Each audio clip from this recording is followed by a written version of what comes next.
Hi, welcome to another class.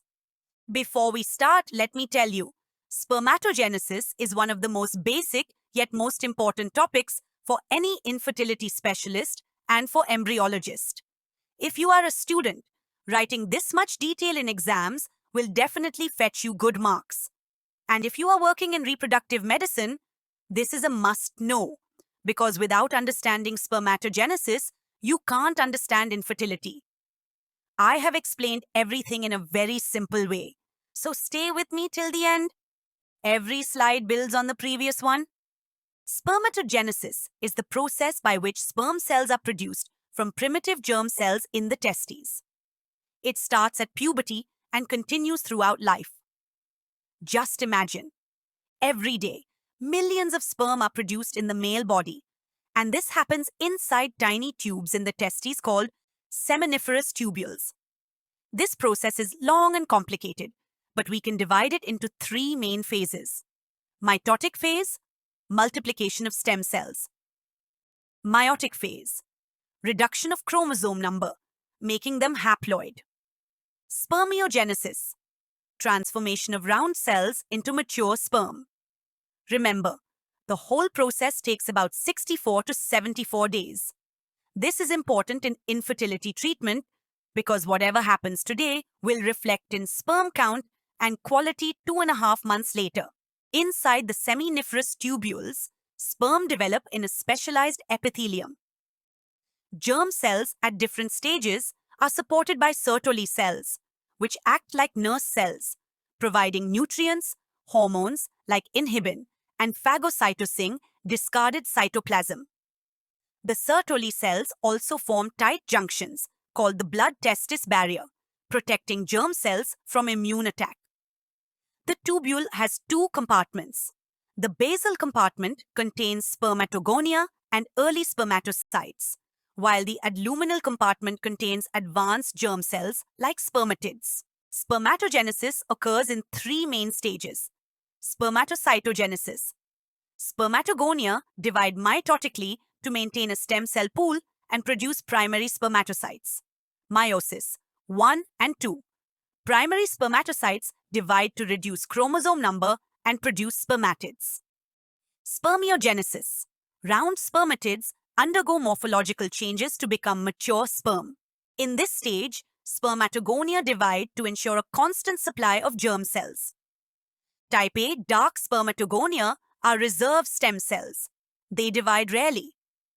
Type A pale spermatogonia are active and maintain the stem cell pool. Type B spermatogonia are committed to becoming primary spermatocytes. Type B cells then enter meiosis.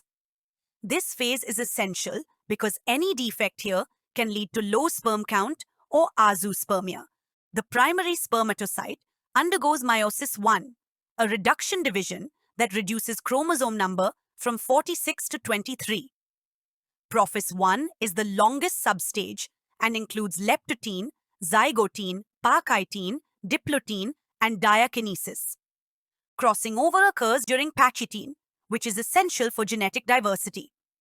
At the end, two secondary spermatocytes are formed, each haploid but with duplicated DNA. This stage takes about 24 days. Secondary spermatocytes quickly enter meiosis 2, an equational division similar to mitosis.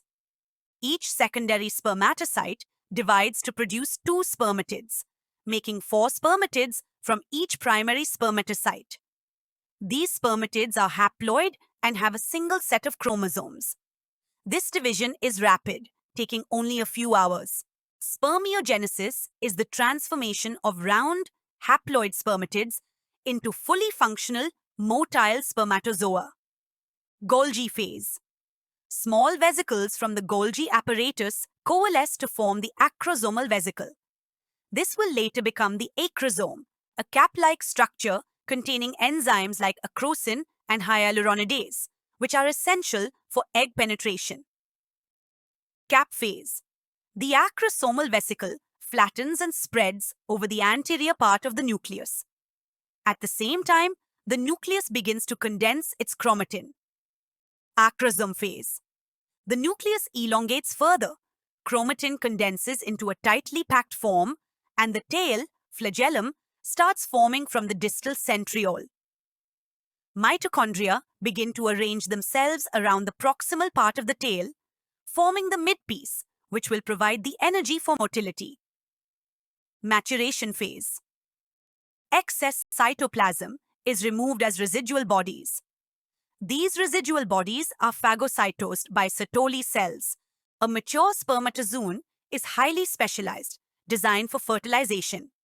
Head contains the haploid nucleus, 23 chromosomes, and the acrosome. The acrosome is filled with enzymes like acrosin and hyaluronidase, which help the sperm penetrate the egg's zona pellucida.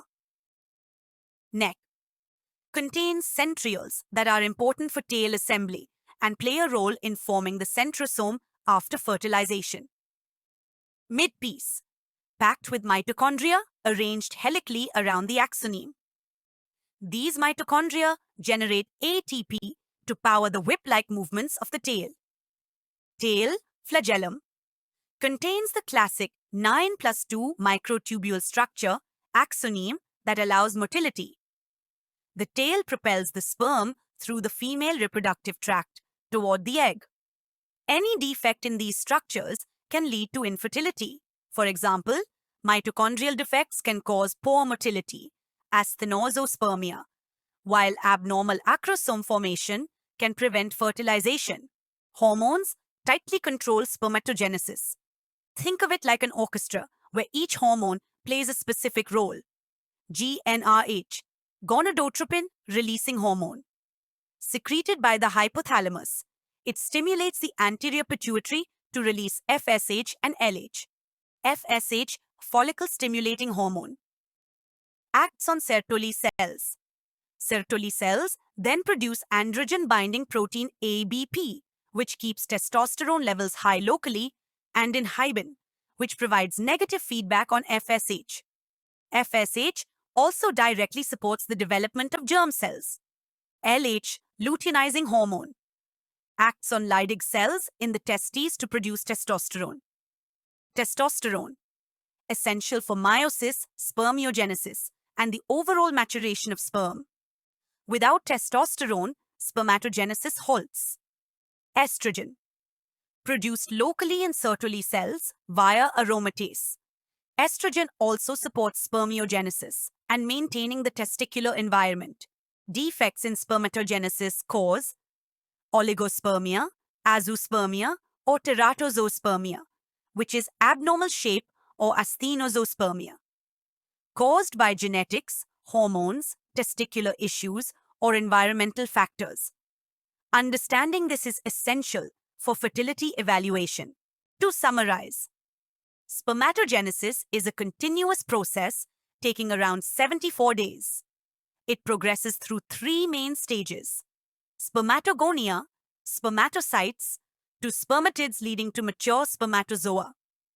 Sertoli cells provide structural and nutritional support, while hormones from the hypothalamus, pituitary, and Leydig cells regulate the entire process. Understanding this process is essential for diagnosing and treating male infertility, predicting ART outcomes, and counseling patients about time frames for treatment. If you remember these steps and details, you will not only excel in exams, but also have a solid foundation in clinical embryology. Thank you for watching. If you found this video helpful, please like and subscribe for more educational content.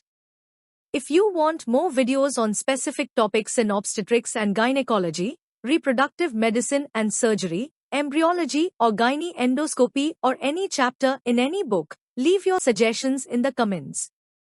Remember, stay curious, keep learning, and take care. Thank you.